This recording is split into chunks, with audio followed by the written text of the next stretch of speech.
7 quintali di frutta e verdura in beneficenza. Festeggia così la giornata nazionale dell'ortofrutta alla Coldiretti del Veneto, portando melanzane, peperoni, meloni e nettarine a comunità solidali e case di accoglienza dell'isola della Giudecca.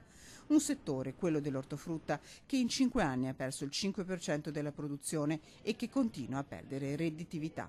È un mercato bizzarro perché poi comunque il produttore finale trova sempre un prezzo molto alto, per cui una filiera lunghissima che non fa bene al produttore ma sicuramente non fa bene al consumatore. La prima tappa a Casa San Pio X, dove si accolgono donne sole con figli. Un sorriso che nasconde l'amara tristezza del mercato. 1 chilo di pesche e nettarine costa al consumatore circa 1,80 €. Al produttore di centesimi ne restano solo 30. Il resto viene risucchiato. Male tutte le produzioni e a complicare un settore già difficile ci si mette anche il clima.